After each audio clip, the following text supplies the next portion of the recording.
Hello વિદ્યાર્થી મિત્રો, મારું નામ છે શાહ પ્રિયંકા. સ્વાગત કરું છું આપનું ઇન્ફિનિટી ક્લાસીસમાં. ગયા વિડીયો લેક્ચરમાં કુલ ખર્ચની રીત, કૌટુંબિક બજેટની રીત, બંને રીતના સૂત્ર આપણે જોયેલા હતા. ક્યારે કયા સૂત્રનો ઉપયોગ કરવાનો છે એની પણ માહિતી અગાઉના વિડીયો લેક્ચરમાં જોયેલી હતી.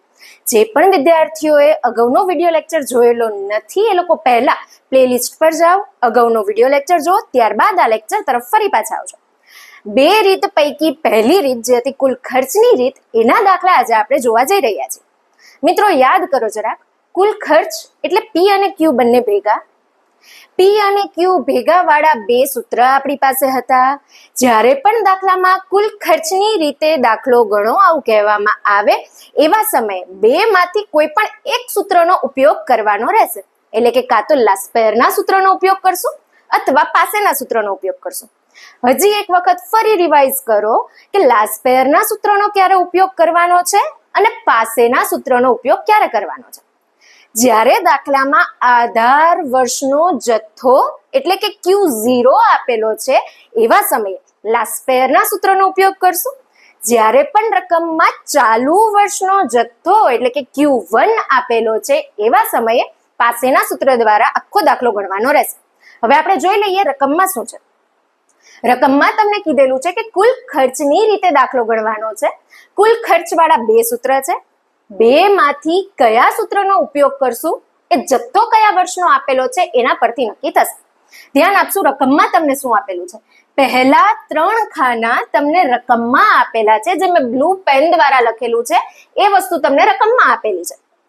જે પૈકી 2014 નો જથ્થો અને ભાવ આપેલો છે, 2015 નો પણ ભાવ આપેલો છે.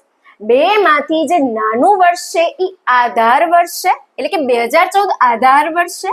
આધાર વર્ષ એટલે 0. 2015 ચાલુ વર્ષ છે, ચાલુ વર્ષ એટલે કે 1. આધાર વર્ષનો જથ્થો અને ભાવ બંને વસ્તુ આપેલી છે, એટલે કે Q0 અને P0. ચાલુ વર્ષનો ભાવ આપેલો છે, ચાલુ વર્ષનો ભાવ એટલે કે P1. P1 અને P0 દરેક દાખલામાં આપેલા જ હશે. જથ્થો કયા વર્ષનો છે એના આધારે સૂત્ર નક્કી થશે. જથ્થો આપેલો છે તમને આધાર વર્ષનો. જ્યારે દાખલામાં આધાર વર્ષનો જથ્થો આપવામાં આવે એટલે કે Q0 આપવામાં આવે એવા સમયે લાસ્પેરના સૂત્ર દ્વારા દાખલો ગણશું. આ રહ્યું લાસ્પેરનું સૂત્ર. લાસ્પેરના સૂત્રમાં જે નંબર તમારે યાદ રાખવાનો હતો એ હતો 1000. સૂત્ર બનાવું છું. અંશમાં PQ, છેદમાં પણ PQ. આંકડો યાદ રાખવાનો છે 1000 માટે અહીંયા લખું છું 1000. હવે વિચારીએ કઈ વસ્તુની જરૂર પડશે. અંશમાં છે P1Q0 એટલે પહેલું ખાનું બનાવું છું P1Q0 નું. છેદમાં જરૂરિયાત છે P0Q0 ની માટે અહીંયા લખું છું P0Q0. મિત્રો જો ચાલુ વર્ષનો જથ્થો તમને રકમમાં આપેલો હોત તો અહીંયા બંને જગ્યાએ અંશ છેદમાં જે Q0 છે એની જગ્યાએ આપણે લખીએ Q1 અને અંશ છેદમાં Q1 લખતા સૂત્ર બનત પાસેનું સૂત્ર. પણ અહીંયા દાખલામાં આધાર વર્ષનો જથ્થો છે માટે લાસ્પેરના સૂત્ર દ્વારા કુલ ખર્ચની ગણતરી કરશું. સૌથી પહેલું કોલમ P0Q0 એટલે કે P0 અને Q0 નો ગુણાકાર કરી અને આ કોલમમાં લખવાનું છે. આ રહ્યું P1, આ રહ્યું Q0. બંનેનો ગુણાકાર કરતા લાઈનમાં આ કોલમમાં લખતા જશું. એટલે કે 18 ગુણ્યા 35 તો 630, 45 ગુણ્યા 25 1125, 120 ગુણ્યા 20 2400, 90 ગુણ્યા 10 900, 45 ગુણ્યા 20 900, 35 ગુણ્યા 15 525.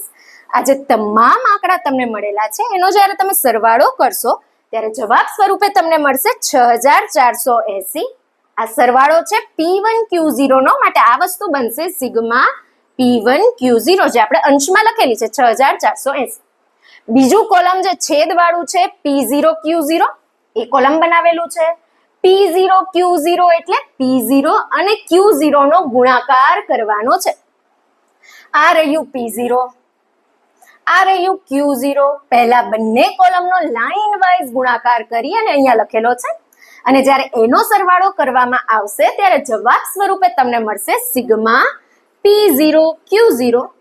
આનો ઉપયોગ સૂત્રમાં આપણે છેદમાં કરેલો છે, માટે છેદમાં લખેલું છે 4580.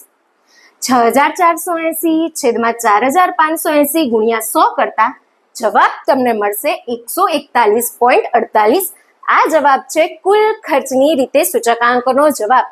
જો રકમમાં તમને અર્થઘટન કરવાનું કહેવામાં આવે તો અર્થઘટન કઈ રીતે કરશું ધ્યાન રાખજો.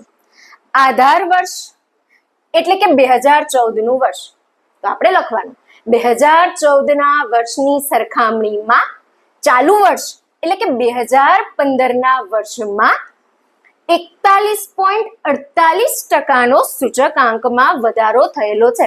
શા માટે હું 41.48 બોલી? આધાર વર્ષનો સૂચકાંક 100 હોય છે, 100 થી વધીને 141.48 થયો, એનો મતલબ આધાર વર્ષ કરતા 41.48% વધારો થયેલો છે. તો આ વસ્તુ તમારે અર્થઘટનમાં લખવાની રહેશે. આ હતી પહેલી રીત એટલે કે કુલ ખર્ચની રીત, જેમાં લાસ્પેરના સૂત્રનો ઉપયોગ કરીને પણ દાખલો ગણી શકાય, પાસેના સૂત્રનો ઉપયોગ કરીને પણ દાખલો ગણી શકાય. ચેક કરવાનું છે કે રકમમાં જથ્થો કયા વર્ષનો આપેલો છે. આધાર વર્ષનો જથ્થો છે તો લાસ્પેરની રીત, ચાલુ વર્ષનો જથ્થો છે તો પાસેની રીત. સૂત્રમાં દાખલામાં કાંઈ પણ સમજ ના આવી હોય કમેન્ટમાં જણાવી શકો છો. વિડીયોને લાઈક કરો, શેર કરો, ચેનલને સબસ્ક્રાઇબ કરવાનું ભૂલતા નહીં. Thank you.